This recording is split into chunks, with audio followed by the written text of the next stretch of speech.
American Atheists has unveiled the latest episode of their annual report, State of the Secular States, exposing the huge surge in legislative bills favoring religious extremism. The report reveals a record-breaking crescendo of bills threatening civil rights, with LGBTQ protections and abortion access being the prime targets. As we approach the 2024 election season, we can expect more religious fanaticism from lobbyists threatening one of the Constitution's core principles. The stage is now set for a multi-front assault on freedom, and the unholy alliance between politics and religion is taking the forefront.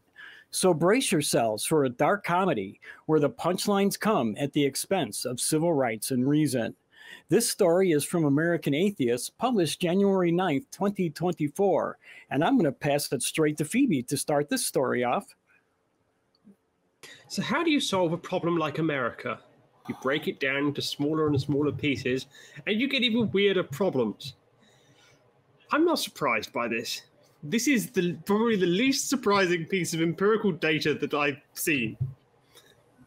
There are all these bills wending their way through. Well, good for the bill. Good for the legislator waiting its time. Yeah. Good for the judge that's, gonna, be overturned on appeal. Good for the Supreme Court that's gonna, be filled up with ruling on all this junk. Pretty sure they'd far rather deal with, actual court cases on actual issues. But, 80 of these bills made it into law. Well, how wonderful. The 2022-3 legislative session in Texas, they passed, I kid you not here, 666 bills into law. You couldn't make that number up. So, whilst 80 is an undesirable number, the most desired number of these bills should be this, and nothing more. I'm not going to lose any sleep over it. I'm not going to worry about it. Maybe I should, but I'm too busy getting on with my life. I'm too busy ignoring these people. And I'm too busy telling their pieces of legislation, what? Oh, fuck off. I mean, this ties a lot into previous segments that we've done here, just looking at the way that these legislators have weaponized the government against vulnerable communities and doing so for nothing more than political gain. And I've spoken on this in the past, but what we're continuing to see are these celebrities doing what made them celebrities. And that's being the loudest and most hateful person in the room. Oh, you want to build a wall? I'm putting alligators in a fucking moat. Let's see you outdo that, wokester. Like that's what they do. Every time we, the sane onlookers, see their next racist, sexist, transphobic move, these people are rewarded with either adulation from their sycophantic supporters or a media frenzy saying that how insane they are. So, and that somehow activates their base to defend them and echo the insanity. So, of course, in all of this insanity, there's this veneer of religious righteousness. They hide behind that book and they push their agenda, all the while projecting that that's what's happening to them. Nobody's pushing their agenda on you by existing. You're an adult. You should know this. But they also know when I say I'm doing the anti-human thing because the almighty sky wizard said to do so, wokester. But when they say that they're going to do something horrible because Sky Wizard, Sky Daddy said to do it, the rest of their believers will follow in line because we're taught not to question the word. So what these people fail to realize is exactly what Nick Fish in this article, what he said. It's not just the others who have their civil rights taken. It's just the door they will open as they waltz in to take everybody's rights. Everybody. So have these people never read Animal Farm? I thought that was required reading. People will always find a way to separate themselves from the others. And when there is no longer anyone to hate because of their outward appearance, it will become hate amongst economic classes, then thought policing. There will always be the others in the mind of some, and at some point, you're going to be the other. So if you're celebrating these things, enjoy. Hey, you remind me of Reginald T. Davis. He said the following. You see, Britain, you do racism far better than America. America does racism against people who look different to each other. Britain, you do racism against people who look the same as each other.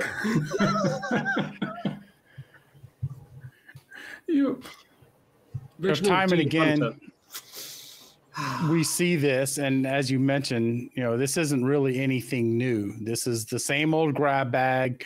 They're just reaching into it. But it is a really good example of, once again, how fixated they are on clickbait. They're legislating by clickbait. It's not about thinking, because, legislation and actually a government that works is boring. You're never going to get a bunch of clicks, and you're not going to be the next hit, on TikTok. It's just not going to happen. It's a boring process, but it's an important process. But if you can get up there and say something stupid and everybody goes into a tizzy, well, they succeeded with this. And that's one thing. It's one thing for them to do that.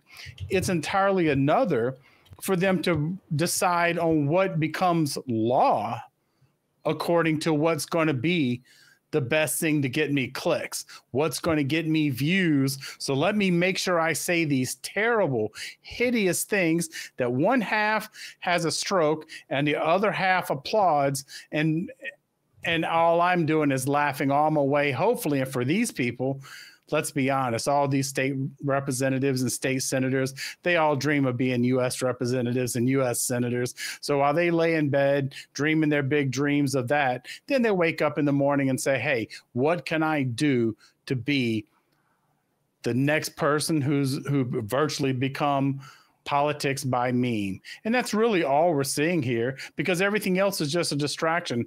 They don't want to deal with the real issues. Once again, that's busy. But blatant, let me remind you, all animals are created equal, but some are more equal than others. Kelly? I have to disagree with you on one point. I don't think they're doing this instead of being busy with real issues. These are the real issues to them. This is them trying to make a theocracy out of this country. This is real to them. And we need to act like it's real to us too, if we want to try to stop something like a religious takeover, unconstitutional religious takeover of this country. BB, you mentioned a quote from Nick Fish, the president of the American Atheists. I have another one here from him. White Christian nationalists are undoubtedly going to keep pushing their culture war agenda in state legislatures and on the campaign trail. We know their goals and strategies, and we believe they can be stopped.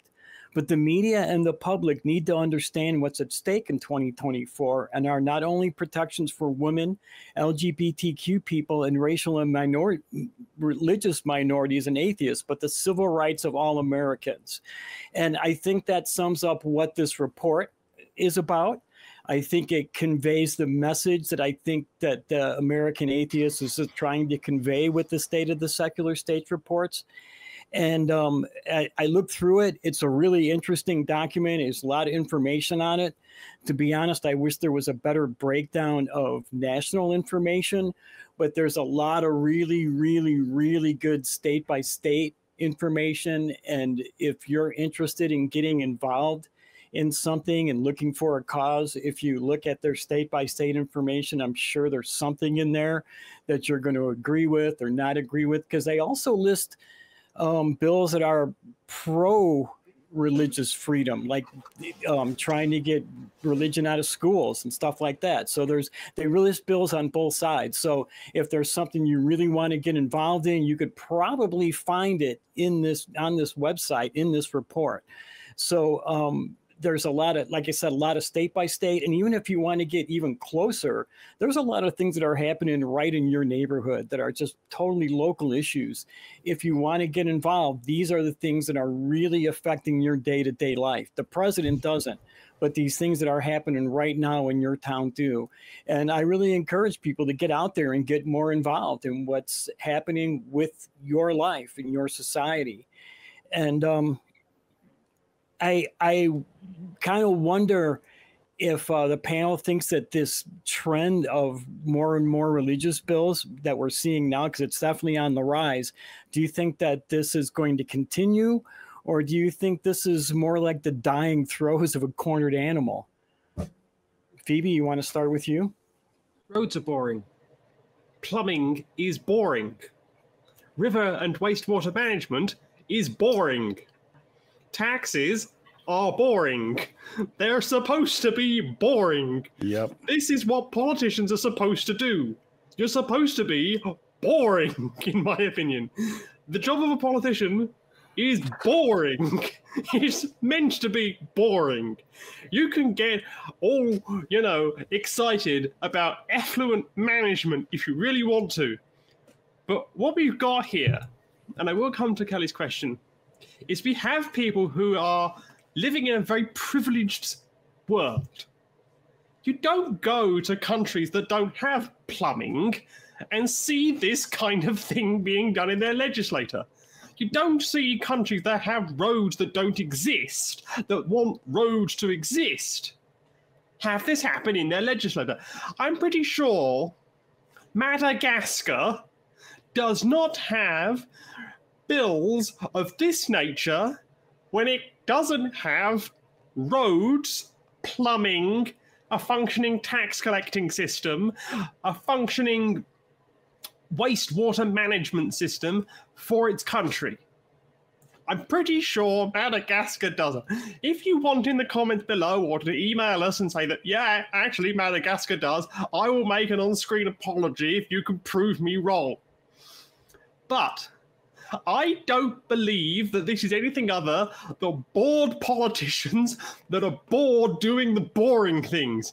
And if you're bored doing the boring things, go and do something exciting. Just because you think you should be doing this doesn't mean you should actually be doing this. It's boring doing things that make a difference to people's lives. Building houses is boring. Going and fixing potholes is dull. It's not, the most exciting work here. You're not rocket scientists that are going to the moon. If you are in your local city council and you're discussing millages and you're discussing cannabis licensing or you're discussing pothole fixes or you're discussing the latest ordinance on fire pits in back gardens, that is dull as dishwater. But you've chosen to do that. Stop trying to make your job more than what it is and stop trying to make it more exciting. You picked a boring job. Live with it or stop doing it. This is why I think they will continue. But until these people realize that the job they're doing is actually pretty dull, sitting in a room discussing black and white ordinances all day long, they're never going to stop. We're always going to have that what's controversy. We're always going to get that going, right? Sensationalism. But do you think that this is going to continue on a religious bent, or do you think that's going to be dying? Of course it is, because it's exciting, and they can defend whatever they do without having to go into any real depth and reason. I get to draw up some fanciful piece of ordinance that can say whatever I like, so I can indulge my brain capacity, and I don't actually have to defend it in any reasonable way because I can just say Sky Daddy said so, or so you think the book the said trend so. of so you think this escalating trend is going to continue to escalate until people get bored of these people doing a job that's boring in a way that doesn't do the boring things. So roads need fixing, swimming pools need building for municipalities, children's schools need plumbing. But I wanted to get back to the issue of religion, though, right? But what I'm saying is these religious bills will continue because these people are bored with doing the job they should be doing. So it's going to continue because these are bored people doing a boring job, so they're going to find something they find interesting, and religion is something they've chosen to find interesting. Okay. I'm going to agree and disagree with something Kelly said when we were talking about like this, the meme politicians. There is a sect of true believers that are going to continue to fight for this tooth and nail nonstop. This is what their life work is. They take it very seriously. But the people that we are discussing, the loudest people in the room, if your name has become an acronym, like pretty much any politician that you know their name by heart because you see them constantly, these are not serious people. These are just people trying to they're doing ads for their podcast every time they drop something in the freaking legislative body. Sorry to jump in. What they do. The perfect politician is the politician you do not know about. Mm-hmm. Mm-hmm. This isn't an endorsement of anybody, but I will say I had never heard the name Bernie Sanders until he ran for president. Never heard this man's name. I was just going to say that's how we just got Mike Johnson, right? Because nobody knew who he was. Exactly. So they use these loud people as pretty much like they're the squeaky wheel that you're trying to fix without realizing that the engine is on fucking fire. That's what these people are. They're driving this train. Everything is going insane, but all you focus on is the loud person screaming about brown people. That's what we focus on because that's their purpose. I expect this to continue until, and this is something that Blayton alluded to, and I expect it to continue till people realize that the things that need to get done aren't getting done. That's when this starts wearing thin. It's like anything else. You can tell me the train's coming and I might wait for it, but eventually I get tired and realize the train's not coming. And right now we have state legislatures that are so tied up and bogged down with what they would say is saving the republic from craziness and wokeness and all these other things. But what they're really doing is promoting their own agenda of controlling other people. And as long as they do that, they will continue to remind us just how bad they are at actually that day-to-day legislation. And when that builds up, people will get tired of that. So for the time being, yes, I expect voices to get shrill. I expect them to get louder. I expect them to get more dangerous because a caged animal does that. But at the end of the day, they are shrinking. Religion is dying. They can put it any way they want to. They can scream to the rooftops. They can say whatever they are. But just like their God on that cross, they're dying. And unlike their God, or actually more accurately, like their God, once this dies, religion's going to stay in decay. So let's give it time because we have to outlast it. But I do think you're dead right, Kelly, with it's important to be involved, to be aware, because yes, you're not going to change what happens on a presidential level. That's a joke. We delude ourselves into that, but down at the local level, there is input. There are changes that can be made, and we individually and collectively as well can have an impact on that. And that's what's so important, because time and again, we get reminded of just how bad these people are at the day-to-days of legislation, the real world. Kelly? Yeah, I think you're right. To me, I see these religious issues becoming less and less important as time goes on. And I'm hoping that a decade from now, this escalating trend that we're seeing now won't be escalating anymore. It will be on the opposite side and going downwards. At least that's what I'm hoping for. But with the rise of the nuns in the U.S. and even just the rise of atheism, which has gone up a good 2% over the last couple of decades, I think these arguments aren't landing as well for the political parties as they used to. So at least I'm hoping so. And I other than that, I don't know what else to say.